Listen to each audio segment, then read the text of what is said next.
Did you know that cinema arrived in Africa almost as soon as it was invented? But for decades, the stories told on screen were rarely African ones. This is the story of how African filmmakers fought to reclaim their history, one film at a time. For centuries, the narrative of Africa was controlled by outsiders. European and American filmmakers dominated the continent's screens, shaping perceptions of African history and culture through a Eurocentric lens. This wasn't just about entertainment, it was about power.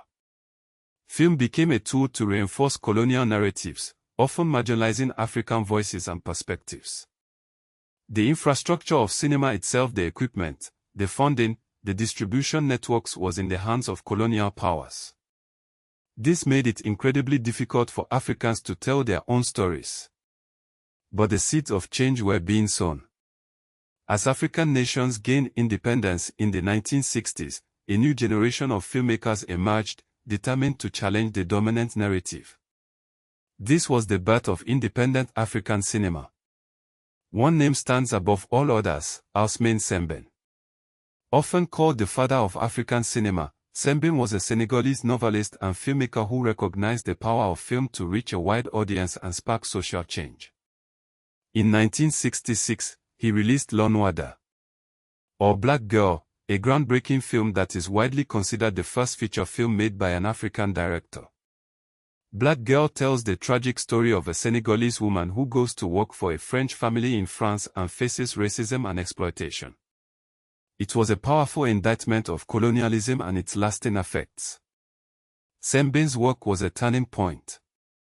He proved that Africans could tell their own stories, and he inspired a generation of filmmakers to follow in his footsteps. But Sembène wasn't alone. Across the continent, filmmakers were emerging, each with their own unique vision and perspective.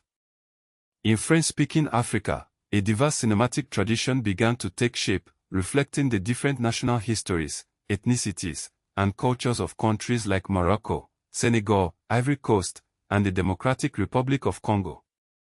Figures like Taha Chiria played a crucial role in building African cinematic infrastructure. Chiria founded the Carthage Film Festival in Tunisia, a vital platform for showcasing African films and fostering collaboration.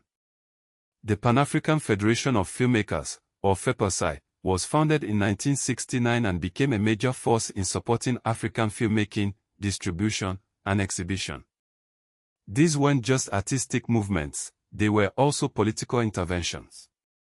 African filmmakers used cinema to challenge Eurocentric historical narratives and reshape public memory. In the 1970s, a pioneering generation of filmmakers began to tackle the history of transatlantic slavery from African perspectives. Sembène's Sedo, released in 1977, is a powerful example of this.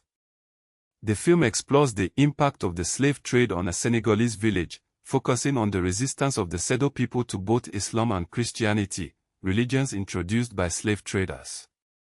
These films weren't always easy to make. Filmmakers faced censorship, financial constraints, and a lack of distribution networks. But they persevered, driven by a commitment to tell their stories and reclaim their history. Today, African cinema is thriving. Films like The Woman King and African Queens, Njinga are bringing African history to a global audience.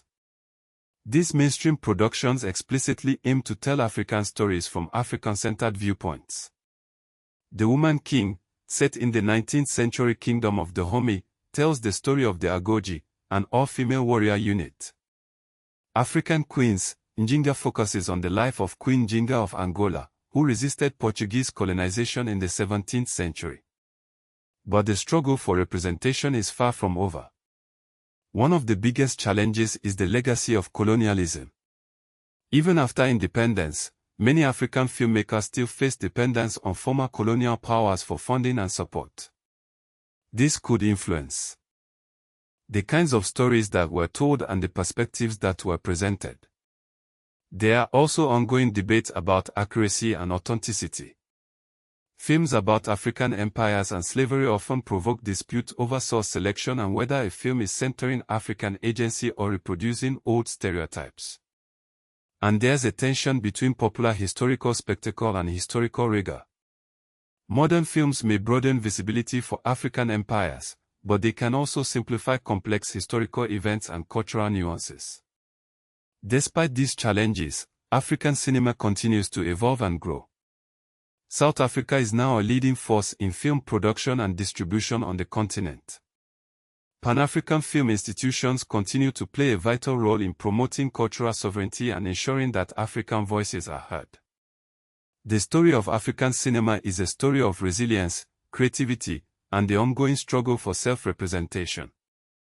It's a story that reminds us that history is never fixed, and that the power to tell our own stories is essential to shaping our future.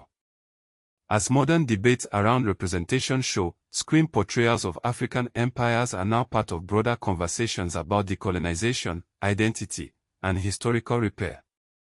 What stories do you want to see told?